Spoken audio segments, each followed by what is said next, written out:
Morning all students, I am Monika नामा। आज हम बीएड सेकंड ईयर का पेपर है fourth compulsory guidance and counselling unit आपकी थर्ड चल रही है और टॉपिक है मंदबुद्धि बालकों का समूह और सब टॉपिक है मंदबुद्धि बालकों की शिक्षा। आज आपके दो टॉपिक कंप्लीट हो जाएंगे। मंदबुद्धि बालकों की शिक्षा से लेकर दो टॉपिक कंप्लीट हो जाएंगे, प्रतिभाशाली बालकों का समूह और मंदबुद्धि बालकों का समूह, यानी कि विशिष्ट बालकों के प्रकार में आपके दो टॉपिक कंप्लीट हो चुके हैं। ठीक है, तो ये मंदबुद्धि बालकों की शिक्षा जिसमें हमने 2 पॉइंट्स कंप्लीट किए थे, विशिष्ट विद्यालयों की स्थापना और पाठ्यक्रम का समायोजन, यानी कि मंदबुद्धि बालकों की शिक्षा इस प्रकार से हो कि वो पाठ्यक्रम में समायोजन कर सके और उनके लिए विशिष्ट विद्यालयों की स्थापना हो जिसमें वो मंदबुद्धि बालकों के साथ समायोजन करते हुए अपने अपने विषय वस्तु को पढ़ सके और उसमें रुचि ले सके। नेक्स्ट है इसमें थर्ड पॉइंट, उपयुक्त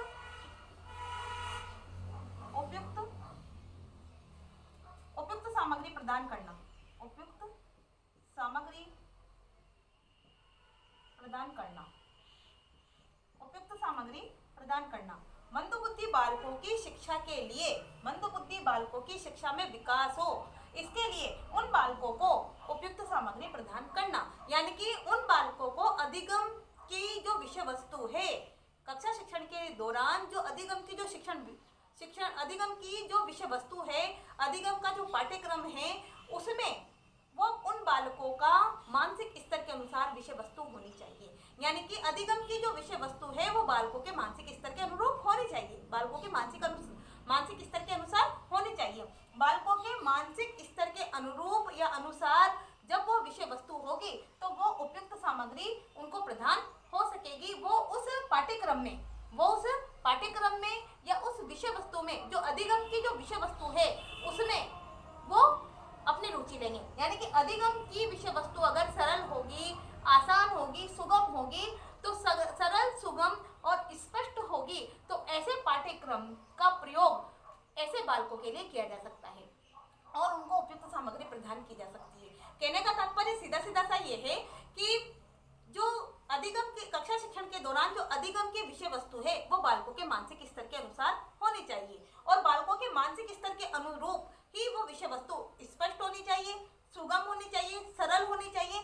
सुगम और सरल होने से पाठ्यक्रम का प्रयोग जब अध्यापक करता है तो वो उस पाठ्यक्रम के उपयोग से या प्रयोग से उन बालकों को उपयुक्त सामग्री प्रदान कर सकता है। वो स्पष्ट सरल और सुगम तरीके से पाठ्यक्रम उन बालकों के मानसिक स्तर के अनुरूप प्रदान किया जा सकता है।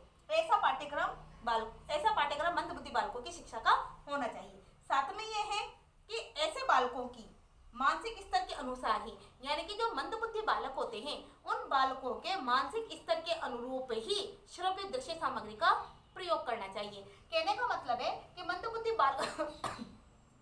बालकों की शिक्षा के लिए और उनके मानसिक स्तर के लिए और उनकी पाठ्य सामग्री को उपयुक्त बनाया जाए, पाठ्य सामग्री उपयुक्त हो, इसके लिए श्रव्य दृश्य सामग्री का प्रयोग किया जाना चाहिए। श्रव्य दृश्य सामग्री का प्रयोग करके भी एक अध्यापक मंदबुद्धि बालकों की रुचि को जागृत कर सकता है। मंदबुद्धि बालकों की रुचि जागृत होगी, उनकी रुचि बढ़ेगी और वो अधिक से अधिक अधिगम की जो विषय वस्तु है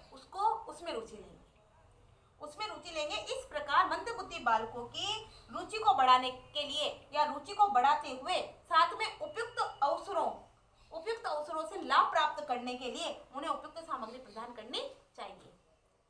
उपयुक्त सामग्री कैसी होनी चाहिए? बालकों के मानसिक स्तर के अनुरूप। कैसी होनी चाहिए? बालकों के मानसिक स्तर के अनुरूप होनी चाहिए और बालकों के मानसिक स्तर के अनुरूप ही उनका पाठ्यक्रम होना चाहिए। पाठ्यक्रम कैसा होना चाहिए? सरल होना चाहिए, स्पष्ट होना चाहिए और सुगम होना चाहिए। ठीक है, नेक्स्ट है फोर्थ, शिक्षण विधियों में सुधार।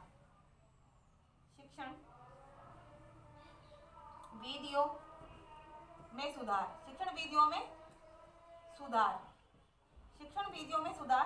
शिक्षण विधियों में सुधार से तात्पर्य यह है कि मंदबुद्धि बालकों की जो शिक्षा है उनकी शिक्षा में शिक्षण विधियों में सुधार आवश्यक है, यानी कि मंदबुद्धि बालकों की शिक्षा में शिक्षण विधियों में सुधार हो, ऐसा बहुत जरूरी है, बहुत आवश्यक है कि मंदबुद्धि बालकों की शिक्षा में शिक्षण विधियों का सुधार हो। क्यों? क्योंकि सामान्य और प्रतिभाशाली बालकों को जिस शिक्षण विधियों से पढ़ाया जाता है या सामान्य बालकों को जिन शिक्षण विधियों से पढ़ाया जाता है उससे सरल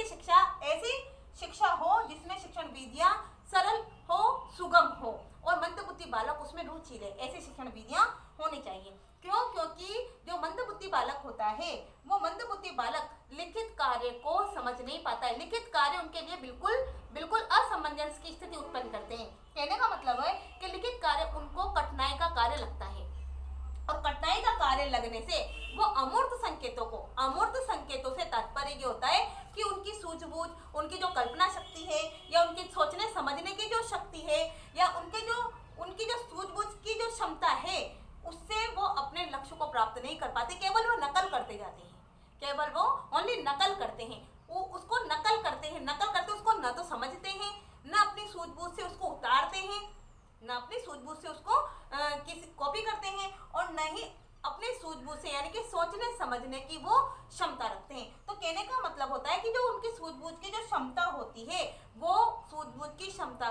तक अपना लक्ष्य प्राप्त नहीं कर पाते, केवल वो लिखित कार्य को करते रहते हैं जो उनके लिए कठिन होता है। किनके लिए? मंदबुद्धि बालकों के लिए। इसलिए मंदबुद्धि बालकों के लिए जो शिक्षण विधियां हैं वो शिक्षण विधियां बिल्कुल सरल, सुगम, स्पष्ट होनी चाहिए और उन शिक्षण विधियों में सुधार होना चाहिए। नेक्स्ट है फिफ्थ है विभिन्न घरेलू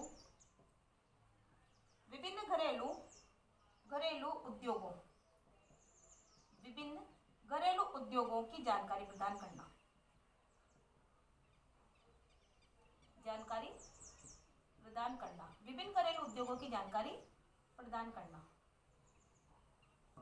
विभिन्न घरेलू उद्योगों की जानकारी प्रदान करना। अब ये घरेलू उद्योगों की जानकारी प्रदान करना यानी कि एक तरफ से आर्थिक प्रशिक्षण प्रदान करना, है। इसको हम आर्थिक प्रशिक्षण भी बोल सकते हैं।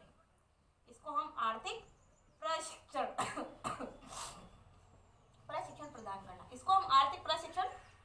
प्रदान करना भी कह सकते हैं। यानी कि विभिन्न घरेलू उद्योगों की जानकारी प्रदान करना यानी कि एक अध्यापक के द्वारा मंदबुद्धि बालकों की शिक्षा इस प्रकार से होनी चाहिए कि अध्यापक बालकों को विभिन्न घरेलू उद्योगों की जानकारी प्रदान करे।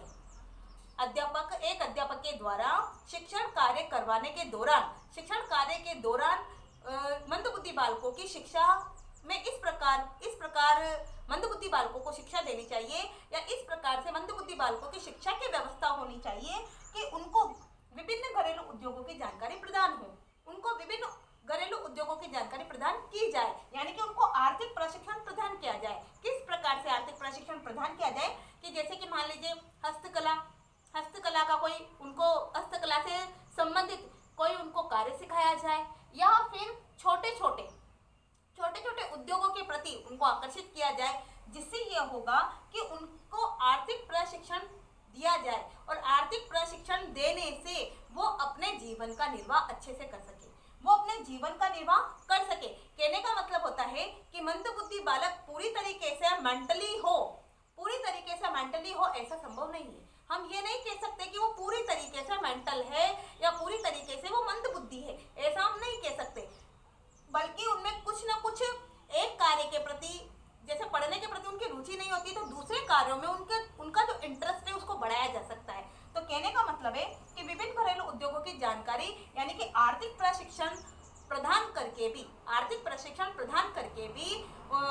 मंदबुद्धि बालकों को शिक्षा प्रदान की जा सकती है, जिससे वो अपने जीवन का निर्वाह कर सके। और आर्थिक प्रशिक्षण उनको इस प्रकार से दिया जा सकता है जैसे हस्तकला के द्वारा, छोटे छोटे उद्योगों के द्वारा या किसी कुटीर उद्योगों के माध्यम से। तो कुटीर उद्योगों या घरेलू उद्योगों के माध्यम से उनको जानकारी प्रदान की जा सकती है, उनको आर्थिक प्रशिक्षण दिया जा सकता है। यह भी इसकी शिक्षा व्यवस्था होनी चाहिए, यह भी शिक्षा व्यवस्था का ही एक रूप होना चाहिए। तो ये आपका मंदबुद्धि बालकों की शिक्षा का टॉपिक कंप्लीट हुआ। आपके 2 टॉपिक कंप्लीट हो चुके हैं, प्रतिभाशाली बालकों की शिक्षा और प्रतिभाशाली बालकों का समूह और मंदबुद्धि बालकों का समूह। 2 टॉपिक कंप्लीट हो चुके हैं। Next topic new topic next video में पढ़ेंगे। तब